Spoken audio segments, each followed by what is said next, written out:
আগামী কয়েকদিনের মধ্যে গ্যাসের সমস্যার সমাধানের আশ্বাস দিয়েছেন প্রধানমন্ত্রী তারেক রহমান। বিকেলে রাজধানীর কড়াইলে অসহায় দুস্থদের মাঝে অর্থ সহায়তা প্রদান অনুষ্ঠানে এমন আশ্বাস দেন তিনি। সরকারের বিরুদ্ধে উস্কানি ও বিভ্রান্তি না ছড়িয়ে বিরোধী দলকে জ্বালানি সংকট মেটানোর পরিকল্পনা জনগণের সামনে তুলে ধরার আহ্বান জানান প্রধানমন্ত্রী। নইলে বিভ্রান্তির রাজনীতির জন্য জনগণের কাছে তাদের ক্ষমা চাইতে হবে। বিরোধী দলকে হটকারিতার রাজনীতি ছাড়ার আহ্বানও জানান তারেক রহমান। আরও জানাচ্ছেন মোহাম্মদ হুসাইন। রাজধানীর কড়াইল বস্তি, প্রায় ৩ লক্ষ শ্রমজীবী নিম্ন আয়ের মানুষের বসবাস এই বস্তিতে। প্রধানমন্ত্রী তারেক রহমানের সংসদীয় আসন ঢাকা ১৭-র উল্লেখযোগ্য অংশ এই বস্তি। শনিবার কেবল দেশের প্রধানমন্ত্রী নন, বস্তির টিএনটি মাঠে আসেন একজন মায়ের সন্তান হিসেবে। প্রয়াত মা, সাবেক প্রধানমন্ত্রী ও দলের চেয়ারপারসন বেগম খালেদা জিয়ার আত্মার শান্তি কামনায় মোনাজাতে শামিল হন তিনি। বেগম খালেদা জিয়ার ৮২তম জন্মদিনে প্রায় ৭০০ অসহায় দুস্থদের মাঝে তুলে দেন অর্থ সহায়তা। বক্তব্যে চলমান জ্বালানি সংকটে মানুষের কষ্টের জন্য আন্তরিক দুঃখ প্রকাশ করেন প্রধানমন্ত্রী। আশ্বাস দেন সংকট সমাধানের। আগামী সংসদ অধিবেশনে ১০ বছরের জন্য জ্বালানি সমস্যা সমাধানের পরিকল্পনা তুলে ধরার কথাও জানান প্রধানমন্ত্রী। আমরা এর মধ্যে এই কারিগরি ত্রুটি সারানো হয়েছে। আমি আশা করি ইনশাআল্লাহ আল্লাহর রহমত থাকলে আগামী কয়েকদিনের মধ্যে এই সমস্যা অনেকাংশে গ্যাসের সমস্যা কমে আসবে। প্রিয় ভাই বোনেরা, সমগ্র বাংলাদেশের মানুষ যে বিদ্যুতের কষ্ট পাচ্ছেন, আমি আন্তরিকভাবে তার জন্য দুঃখ প্রকাশ করছি। কিন্তু এই সরকার আপনাদের সরকার এবং আমরা কাজ করছি যত দ্রুত সম্ভব মানুষকে এই কষ্টের হাত থেকে রক্ষা করার জন্য। বিরোধী দলের বিভ্রান্তিকর রাজনীতির কড়া সমালোচনা করে সরকার প্রধান আহ্বান জানান সমাবেশের মঞ্চে গলা উঁচিয়ে বক্তব্য না দিয়ে সমস্যা সমাধানে পরিকল্পনা দেওয়ার। যেই বিদ্যুতের সমস্যা রয়েছে, যেই গ্যাসের সমস্যা রয়েছে, সেইটি সমাধানের জন্য তারা যদি সরকার থেকে ভালো কোনো পরিকল্পনা নিয়ে আসতে পারে, যে পরিকল্পনা আগামী ৩ মাসের মধ্যে, বাদ দেন ৩ মাস, আরো ৩ মাস আমি তাদেরকে দিলাম, যদি ৬ মাসের মধ্যে তারা সমস্যার সমাধান করতে পারে, তাহলে তাদের প্রত্যেকটি পরিকল্পনা আমরা বাস্তবায়ন করব। আর যদি তারা শুধুমাত্র জনগণকে বিভ্রান্ত করার জন্য, দেশকে বিভ্রান্ত করার জন্য এইসব কথা তারা বলে থাকে, তাহলে অবশ্যই তাদেরকে জনগণের কাছে ক্ষমা চাইতে হবে। হঠকারিতার রাজনীতি ছাড়ার আহ্বান জানিয়ে তারেক রহমান হুঁশিয়ারি দেন, দেশের মানুষ ভাঙচুর বিশৃঙ্খলার রাজনীতি দেখতে চায় না, তাদের ভাগ্যের পরিবর্তন দেখতে চায়। মিথ্যের রাজনীতি স্বৈরাচার করে গেছে, ভাঙচুরের রাজনীতি স্বৈরাচার করে গেছে। আপনারা জনগণের সামনে প্রতিজ্ঞা করেছেন যে জনগণের জন্য কাজ করবেন। আপনারা জনগণের সামনে প্রতিজ্ঞা করেছেন যে আপনারা দেশ গঠনের জন্য কাজ করবেন। কাজেই সেই সব বিভ্রান্ত রাজনীতি বাদ দেন, সেই সব হঠকারিতার রাজনীতি বাদ দেন। আসেন জনগণের জন্য কি করতে পারবেন, কি পরামর্শ আপনাদের দলের মধ্যে আছে, সেটি জনগণের সামনে তুলে ধরেন। প্রয়াত প্রধানমন্ত্রী বেগম খালেদা জিয়ার দেখানো পথে দেশ এগিয়ে নেওয়ার আহ্বান জানান তারেক রহমান। যে পথে আমাদেরকে দেশনেত্রী খালেদা জিয়া নিয়ে গিয়েছেন যখন দেশ পরিচালনার দায়িত্ব ছিলেন, আমরা সেই পথে বাংলাদেশের জনগণকে ধাবিত করতে চাই। মোহাম্মদ হুসাইন, ৭১, ঢাকা। এই হোক আজকে দেশনেত্রী। এদিকে আংশিক ত্রুটি সরিয়ে ২ এলএনজি টার্মিনাল থেকে গ্যাস সরবরাহ কিছুটা বাড়লেও কমেনি ভোগান্তি। দীর্ঘ সময় লাইনে দাঁড়িয়ে পাম্প থেকে মিলছে মাত্র ২৩ টাকার গ্যাস, কারো কারো ভাগ্যে জুটেছে ১০ টাকা। এতে চরম ভোগান্তিতে গাড়ি চালকরা। গ্যাসের চাপ কম থাকায় বেশ কিছু ইউনিট বন্ধ রাখার কথা জানান পাম্প মালিকরা। পেট্রোবাংলা বলছে সরবরাহ স্বাভাবিক হতে আরও কিছুটা সময় লাগবে। আরও জানাচ্ছেন মইনুল হাসান। অবশেষে গ্যাস সরবরাহ শুরু করেছে মহেশখালীর ২ ভাসমান এলএনজি টার্মিনাল। শনিবার সকালে সামিট থেকে ৪৬ কোটি এবং এক্সিলারেট থেকে ৩০ কোটি ঘনফুট গ্যাস যুক্ত হয়েছে জাতীয় গ্রিডে। ফলে সরবরাহ বেড়ে দাঁড়িয়েছে ২৪০ কোটি ঘনফুটে, যদিও চাহিদার চেয়ে যা প্রায় ১৫০ কোটি ঘনফুট কম। এমন সরবরাহ বৃদ্ধির পরও পুরোপুরি কাটেনি গ্যাস সংকট। ৩ সপ্তাহ ধরে চলা ভোগান্তির শিকার শিল্প কারখানা, পরিবহন, এমনকি বাসা বাড়িও। শিল্প উৎপাদন অর্ধেকে নামার পাশাপাশি পাম্পগুলোতে দীর্ঘ অপেক্ষার পর মিলছে মাত্র ২৩ টাকার গ্যাস। ৩ ঘন্টা সিরিয়াল দেওয়া মাত্র ২৫ টাকার গ্যাস ঢুকছে। গ্যাসের খুবই সংকট। তারেক রহমান কাছে আবেদন, গ্যাস পাম্পে যেন আমরা গ্যাস পাই। ২-২.৫ ঘন্টা লাইন ধরে ৪০ টাকার গ্যাস পাইছি।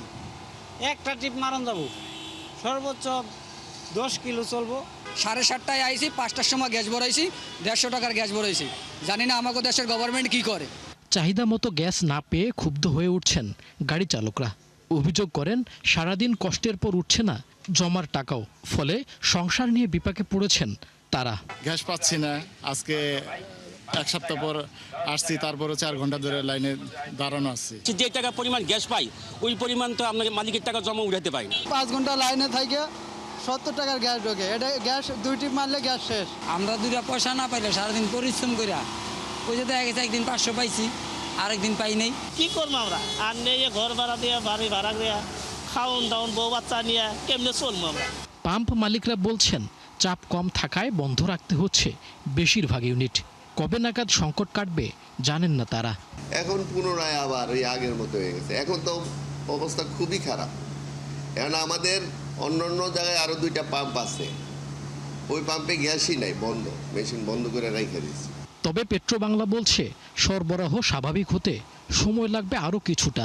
এটা হয়েছে কি, আমরা তো আমাদের ডিস্ট্রিবিউশন কোম্পানি বিভিন্ন জায়গায় বিভিন্ন রেশনিং করার জন্য তারা বিভিন্ন এরিয়ায় হয়তো বিভিন্ন লাইন এটা আস্তে আস্তে খুলে দিবে, এটা তো দেওয়ার সাথে সাথেই চলে আসে না, অনেক সময় লাগে। গত 21 জুলাই এক্সিলারেটের ভাসমান টার্মিনালে আগুন লাগার পর থেকেই তীব্র গ্যাস সংকটে ভোগান্তিতে পড়েন দেশের মানুষ। মইনুল হাসান, ৭১, ঢাকা। বিভিন্ন কোম্পানির রাখা আমানতের বিপরীতে মুনাফার উপর নির্ধারিত হারে কর কেটে না রাখার মতো গর্হিত অন্যায় করছে ঢাকা ব্যাংক। ফলে রাজস্ব হারাচ্ছে সরকার, আবার কেটে রাখা অর্থ রাষ্ট্রীয় কোষাগারে জমা দিতে গড়িমসি করছে প্রতিষ্ঠানটি, যা উঠে এসেছে এনবিআর এর নিরীক্ষায়। এছাড়া অভিযোগ উঠেছে রাজস্ব ফাঁকি দিতে কর্মকর্তাদের অনৈতিক সুবিধা দেয়া। রুহুল আমিনের রিপোর্ট। ঢাকা এরিয়া নামের একটি কোম্পানির 2টি প্রভিডেন্ট ফান্ড ট্রাস্ট আমানত রাখা হয় ঢাকা ব্যাংকের একটি শাখায়। আয়কর আইন অনুযায়ী এসব আমানতের মুনাফায় উৎসে কর 20%, কিন্তু ব্যাংকটি কেটেছে অর্ধেক বা 10%। ডেলিমাস অ্যাপারেলস, সান কমিউনিকেশনস, রিভার পয়েন্ট লিমিটেড নামের 3 প্রতিষ্ঠানের কোম্পানি মর্যাদার 3টি তহবিল জমা রাখা হয় একই ব্যাংকে। নিয়ম অনুযায়ী রিটার্ন জমার প্রমাণপত্র না থাকলে এসব ফান্ডের মুনাফায় উৎসে কর 30%, কিন্তু ঢাকা ব্যাংক কেটেছে 15% করে। এভাবে কম হারে কর কাটায় ক্ষতিগ্রস্ত হচ্ছে সরকার। গত জুনে এসব বিষয়ে জানতে পেরে ঢাকা ব্যাংকে চিঠি দেয় এনবিআর এর কর অঞ্চল 1। নির্দেশ দেয়া হয় সব ফান্ড, ট্রাস্ট ও পিএসআর বিহীন আমানতের তথ্য দিতে। মনিটরিংটা বাড়াতে হবে এনবিআরকে, স্পেশাল টিম করে কাস্টমস থেকে এক্সাইজ ডিউটি দেখার জন্য এবং আমাদের ট্যাক্স থেকে ডিউটি টিম করে দিয়ে তাদেরকে পাঠাতে হবে ব্যাংকে। এটা ফ্রিকুয়েন্টলি করতে হবে, কারণ সবাই জানে, সবাই বোঝে, তারপরে করে না। 21 জুন ঢাকা ব্যাংকে আরও একটি চিঠি দেয় রাজস্ব বোর্ড, যেখানে অভিযোগ করা হয় উৎসে করের টাকা সরকারি কোষাগারে নির্ধারিত সময়ে জমা না দিয়ে রেখে দেয়া হচ্ছে ব্যাংকের নিজস্ব তহবিলে, যার ফলে লাভবান হচ্ছে ব্যাংক নিজেই। কর আদায়ে গরমিলের প্রকৃত অবস্থা তুলে ধরতে অব্যাহতিপ্রাপ্ত করদাতার তালিকা চেয়েও ঢাকা ব্যাংকে চিঠি দেয় এনবিআর, কিন্তু এই চিঠির কোনো জবাব দেয়নি প্রতিষ্ঠানটি। ফলে জুলাইয়ে আরেক দফা চিঠি দেন কর কর্মকর্তারা। অভিযোগ উঠেছে আমানত ধরে রাখতে বেআইনি কৌশল নিয়েছে ব্যাংকটি।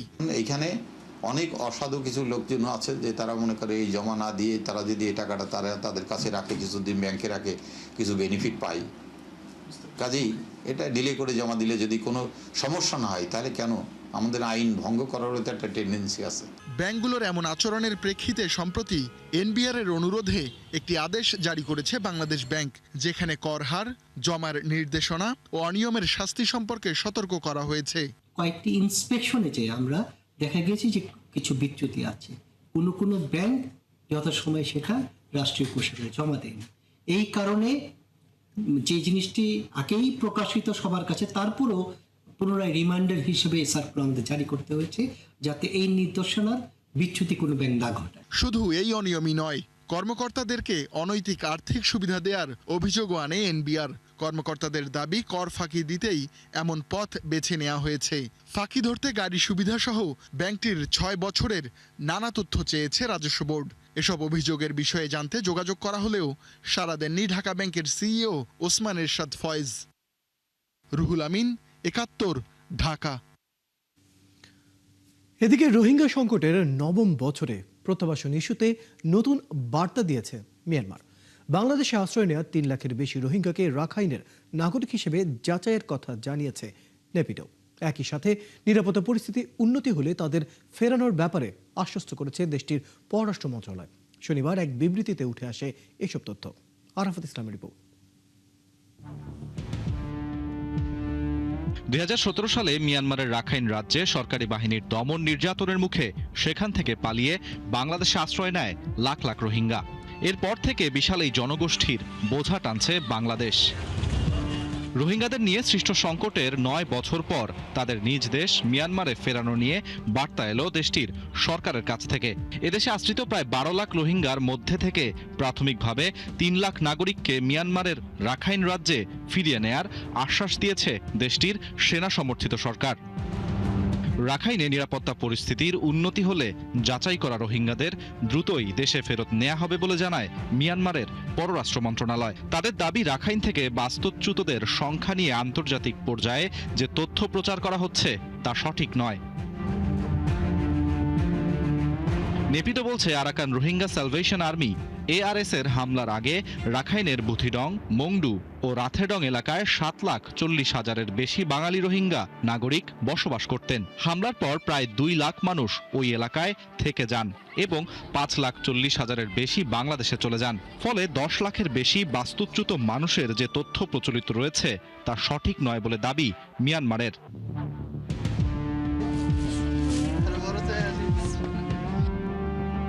বিবৃতিতে মিয়ানমার জানিয়েছে, বাংলাদেশ থেকে দেয়া 8,28,824 জনের তালিকার মধ্যে 26 সালের 31 জুলাই পর্যন্ত 4,26,545 জনকে যাচাই করা হয়েছে।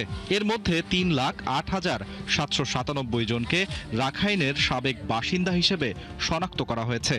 এছাড়া 4,241 জনের বিরুদ্ধে সন্ত্রাসী কর্মকাণ্ডে জড়িত থাকার তথ্য পাওয়া গেছে এবং 1,13,507 জনের তথ্য যাচাই করা সম্ভব হয়নি বলে দাবি করেছে মিয়ানমার। বিবৃতিতে আরও বলা হয়, বাংলাদেশে থাকা সব ক্যাম্পবাসী মিয়ানমারের নাগরিক এমন দাবির সঙ্গে তারা একমত নয়। 1978, 1991 ও 1992 সালের অভিবাসন যাচাই কার্যক্রমের সময় রাখাইন থেকে কিছু বাঙালি রোহিঙ্গা বাংলাদেশে চলে যায়। তবে দুদেশের দ্বিপক্ষীয় চুক্তির আওতায় 1978 থেকে 1979 সালে 1,86,968 জন এবং 1992 থেকে 2005 সালের মধ্যে 2,36,495 জনকে গ্রহণ করেছিল মিয়ানমার। এর আগে জুলাইয়ের শেষ দিকে মালয়েশিয়ার প্রধানমন্ত্রী আনোয়ার ইব্রাহিম জানিয়েছিলেন, মিয়ানমার সরকার প্রত্যাবাসন কর্মসূচির আওতায় বাংলাদেশে আশ্রিত রোহিঙ্গাদের ফিরিয়ে নিতে রাজি হয়েছে। তবে যাচাইয়ের পর কবে নাগাদ রোহিঙ্গারা নিজ দেশ মিয়ানমারে ফিরতে পারবে তা এখনও অনিশ্চিত। আরাফাত ইসলাম, 71। প্রয়াত সাবেক প্রধানমন্ত্রী ও বিএনপি চেয়ারপারসন বেগম খালেদা জিয়ার আদর্শ ধারণ করে দেশের স্বাধীনতা ও সার্বভৌমত্ব অক্ষুণ্ণ রাখার প্রত্যয় জানিয়েছেন দলের মনোনীত রাষ্ট্রপতি প্রার্থী মির্জা ফখরুল ইসলাম আলমগীর। আর অর্থমন্ত্রী আমির খসরু মাহমুদ চৌধুরী বলেছেন, রাজনৈতিক কোনো চাপের কাছে কখনোই নতি স্বীকার করেননি খালেদা জিয়া। আপসীন নেত্রীর জন্মবার্ষিকী উপলক্ষে দলের কেন্দ্রীয় কার্যালয়ে দোয়া অনুষ্ঠানে তারা এসব কথা বলেন। মাহিল ইসলামের রিপোর্ট। 1945 সালের 15ই আগস্ট দিনাজপুরে জন্মগ্রহণ করেন প্রয়াত সাবেক প্রধানমন্ত্রী ও বিএনপি চেয়ারপারসন বেগম খালেদা জিয়া। দেখতে পুতুলের মতো হলেও সংগ্রাম আর ত্যাগে ভরপুর ছিল তার রাজনৈতিক জীবন। মৃত্যুর পর এবারই প্রথম জন্মবার্ষিকী পালন করছে বিএনপি। নেত্রীর 82তম জন্মদিন উপলক্ষে রাজধানীর নয়াপল্টনে দলের কেন্দ্রীয় কার্যালয়ে আয়োজন করা হয় দোয়া মাহফিলের।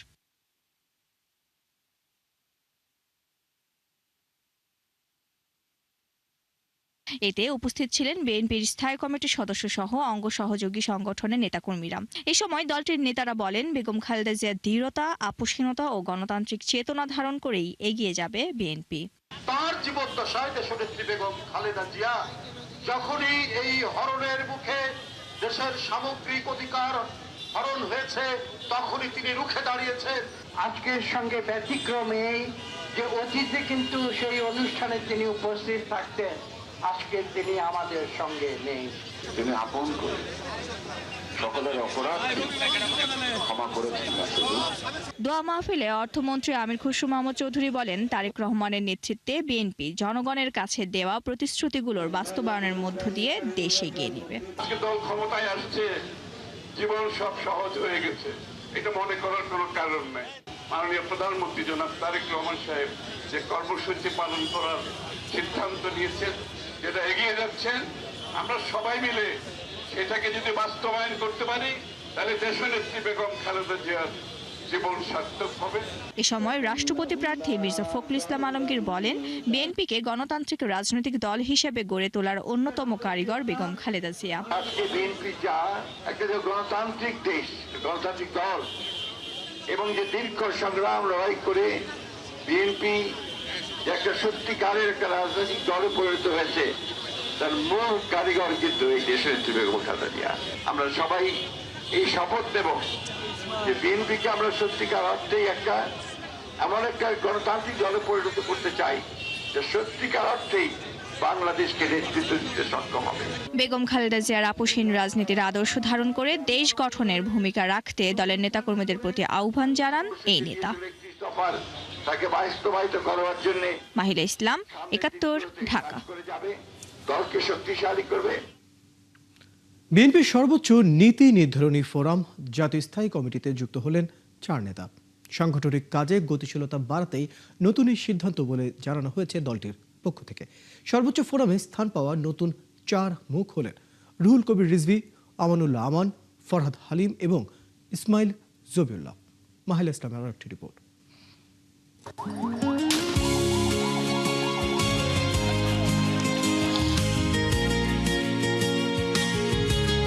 আমাদের এই কাউন্সিল থেকে জাতীয় জীবনের সেই জমাট বাঁধা অন্ধকার দূর করে সবাই মিলে করব কাজ, গড়ব মোদের বাংলাদেশ। সাংগঠনিক কর্মকাণ্ড গতিশীল করতে বিএনপিকে ঢেলে সাজাচ্ছেন দলের চেয়ারম্যান তারেক রহমান। সেই পরিকল্পনার অংশ হিসেবেই বিএনপির সর্বোচ্চ নীতি নির্ধারণী ফোরাম জাতীয় স্থায়ী কমিটিতে অন্তর্ভুক্ত করা হলো 4 নেতাকে। স্থায়ী কমিটিতে সদস্য দেওয়ার ক্ষেত্রে বিবেচনা করা হয়েছে দলের প্রতি দীর্ঘ ত্যাগ ও সংগ্রামের অবদানকে। সেই বিবেচনায় প্রথমেই এসেছে রুহুল কবির রিজভীর নাম। স্বৈরাচার আওয়ামী লীগ শাসনামলে রিজভী ছিলেন বিএনপির অন্যতম মুখপাত্র। একই সাথে রাজপথেও তার সংগ্রাম, অংশগ্রহণ।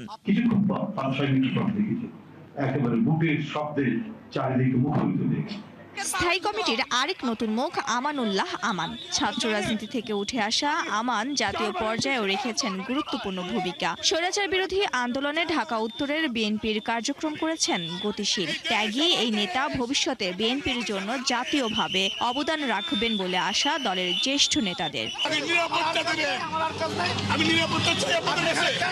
এছাড়া স্থায়ী কমিটিতে জায়গা পেয়েছেন বিএনপির আরও 2 নেতা, ডাক্তার ফরহাদ হালিম ডোনার এবং মোহাম্মদ ইসমাইল জবিউল্লাহ। সাংগঠনিক কর্মকাণ্ড ও রাজনৈতিক পরিসরে নিজেদের অবস্থানের জন্য সুপরিচিত এই 2 নেতা এবার দলীয় সিদ্ধান্ত বাস্তবায়ন এবং সাংগঠনিক কার্যক্রমে তাদের অভিজ্ঞতা কাজে লাগাতে চায় বিএনপি। বিএনপি কর্মীদের আশা, অভিজ্ঞতা ও রাজনৈতিক বিচক্ষণতা কাজে লাগিয়ে সর্বোচ্চ নীতি নির্ধারণী ফোরামে দল এবং জনগণের জন্য গুরুত্বপূর্ণ সিদ্ধান্ত গ্রহণে অবদান রাখবেন স্থায়ী কমিটির এসব নতুন মুখ। মাহিলা ইসলাম, ৭১, ঢাকা।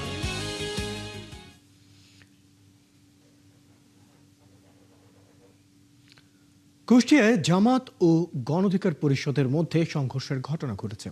এতে কুষ্টিয়া সদর আসনের সংসদ সদস্য মুফতি আমির হামজা সহ উভয় পক্ষের অন্তত 15 জন আহত হয়েছেন। আহতদের কুষ্টিয়া জেনারেল হাসপাতালে ভর্তি করা হয়েছে। অতিরিক্ত পুলিশ সুপার ফয়সাল মাহমুদ জানান, সন্ধ্যা 6:30টার দিকে কুষ্টিয়া গণ অধিকার পরিষদের তাদের নেতা ভিপি নূর এবং রাশেদ খানকে নিয়ে মুফতি আমির হামজার কটূক্তির প্রতিবাদে বিপক্ষ মিছিল ও সমাবেশ আয়োজন করে। এই সময় সংঘর্ষে জড়ায় উভয় পক্ষ। আহত হন মুফতি আমির হামজা সহ অন্তত 15 জন। এদিকে ঘটনার পর পরিস্থিতির নিয়ন্ত্রণে এলাকায় অতিরিক্ত পুলিশ মোতায়েন করা হয়েছে বলে জানায় পুলিশ। বাংলা একাডেমিতে আয়োজিত হয়েছে ভিন্ন মাত্রার লেখক সম্মেলন ও কবি আল মুজাহিদি স্মৃতি পদক 2026 প্রদান অনুষ্ঠান। ভিন্ন মাত্রা প্রকাশনের উদ্যোগে আয়োজিত এই অনুষ্ঠানটি শুরু হয় বিকেল 3টায়। অনুষ্ঠানের প্রধান আলোচক হিসেবে ছিলেন বিশিষ্ট কবি, লেখক, প্রকাশক ও আবৃত্তিকার এবং উত্তরা স্কুল অ্যান্ড কলেজের প্রতিষ্ঠাতা ও চেয়ারম্যান মইনুল ইসলাম। এছাড়া অনুষ্ঠানে সম্মাননা গ্রহণ করেন বিশিষ্ট শিক্ষাবিদ, দেশবরেণ্য ব্যক্তিবর্গ, কবি, সাহিত্যিক, গবেষক, প্রকৌশলী, চিকিৎসক, সঙ্গীত ও চলচ্চিত্র শিল্পী এবং সাংবাদিক সহ বিভিন্ন অঙ্গনের গুণীজনরা।